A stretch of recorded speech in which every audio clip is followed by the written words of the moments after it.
Hola, mi nombre es Daniel Bajaña y esta es mi presentación de análisis dimensional basado en los estudios del Dr. Herwig para la materia de modelado y simulación de sistemas termofluidos.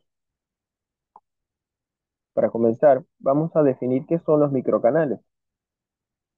Son conductos para el flujo de fluidos cuyo diámetro hidráulico varía entre 1 micrómetro y 100 micrómetros. Esta es la escala de lo micro. A esta escala, los dispositivos de transferencia de calor son llamados microdispositivos. Operan bajo los mismos principios de transferencia de calor que, si bien son clásicos, se ven drásticamente intensificados por la escala, como afirma el Dr. Herwig. El dilema. Los experimentos en microdispositivos casi siempre muestran desviaciones en comparación con las situaciones correspondientes en macrosistemas. Esto crea la impresión de que todo es diferente de lo que hemos aprendido en nuestro mundo macro. Por ejemplo, se reportaban factores de fricción de hasta 3.5 veces mayor que el valor macro, y números de Nusselt que variaban desde 0.2 hasta 16 veces el valor esperado. Para explicar estas desviaciones, muchos autores de papers e investigaciones empezaron a proponer efectos micro, especiales, sugiriendo que la física fundamental cambiaba a esta escala. La tesis del Dr. Herwig: ¿efectos micro o efectos a escala? Aquí es donde entra la tesis del Dr. Herwig. Él argumenta que este enfoque es erróneo. Su hipótesis es que mientras estemos en el rango de flujo continuo, es decir, en un número de Knudsen menor a 10 a la menos 12, 10 a la menos 2, la base teórica es la misma, las ecuaciones de Navier-Stokes. Herwig postula que estos efectos micro no son fenómenos nuevos, sino que son efectos de escala, es decir, son efectos que también existen en el mundo macro, pero que allí son tan insignificantes que los despreciamos. Al reducir la escala, estos efectos se vuelven dominantes.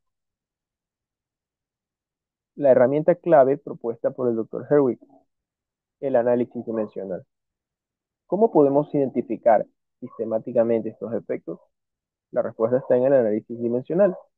El análisis dimensional no es solo encontrar el número de Reynolds. El teorema pi de Buckingham nos ayuda a identificar todos los grupos adimensionales relevantes. El paso crucial es la lista de relevancia.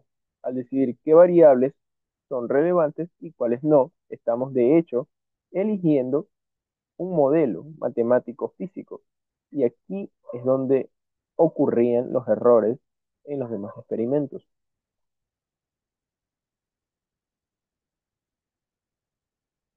Aquí tenemos una comparativa del modelo A realizado en un macrosistema versus el modelo B realizado en un microsistema. En el modelo A se toma como relevante el número de Reynolds, Grashof y Prandtl, y se desprecian las demás condiciones. En cambio, en el modelo B, el análisis micro adecuado se toma como relevante estas condiciones que antes se habían despreciado. Entonces, podemos ver que la conducción axial relacionada con P se vuelve importante. Los efectos conjugados o espesor relativo de la pared se vuelve importante, y los efectos de propiedades variables debido a grandes gradientes axiales de temperatura y presión también se vuelven importantes. Los efectos de escala son, por tanto, estos grupos P, A y K que el modelo A ignora, pero que el modelo B necesita incluir para obtener un resultado más preciso. Como ejemplo tenemos el caso de estudio del experimento de Toy y Mahulikar. Se analiza un experimento que estudia el flujo laminar con un Reynolds de aproximadamente 50 en tubos de 0.7 milímetros con flujo de calor constante en la pared. El valor teórico macro para esta situación, los libros de texto indican que el Nusselt es de 4.36 cuando el flujo está totalmente desarrollado. Los resultados experimentales arrojan números de Nutzel muy lejos de 4.36 constante, ubicándose entre 1 y 2. Los autores atribuyeron la discrepancia a efectos de disipación, efectos de Brinkham secundarios. Herwig refuta esto, diciendo que el número de Eckert es del orden de 10 a la menos 9, haciendo esta explicación muy improbable. El verdadero problema no era la física, sino la medición. Debido al tamaño, no podían medir la temperatura del fluido, T sub B o bulk temperature, dentro del canal. ¿Qué hicieron? Asumieron una interpolación lineal de T sub B entre la entrada y la salida. Esta suposición solo es válida si se aplica el modelo A, donde se desprecia la conducción axial y los efectos conjugados. Como vemos en su gráfico, esta T sub B interpolada, la línea recta, se aleja mucho de la T sub W medida, y al usarlas para calcular el número de Nutzel, obtenía un valor anómalo de entre 1 y 2.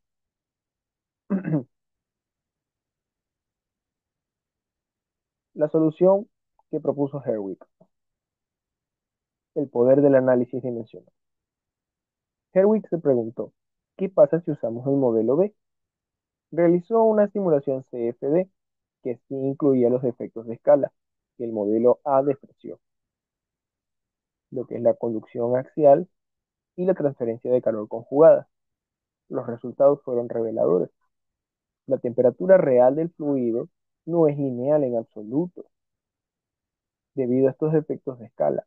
Si se calcula el Nutzel usando T sub W y T sub B reales, ambas curvas, el resultado en la zona desarrollada es un Nutzel aproximado de 4.36, exactamente el valor teórico macro. Y lo más importante, si Herwig tomaba su T sub W simulada y la T sub B interpolada, la línea punteada obtenía un Nutzel que era casi idéntico al resultado experimental anómalo.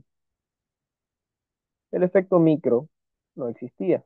Era un error de interpretación causado por aplicar un modelo macro, interpolación lineal de T sub B, a un problema micro, donde no era permitida esta interpolación. Conclusiones. ¿Qué demuestran estas ideas? Demuestran la importancia fundamental del análisis dimensional. El análisis dimensional es la herramienta sistemática que nos permite identificar todos los parámetros físicos que gobiernan un fenómeno.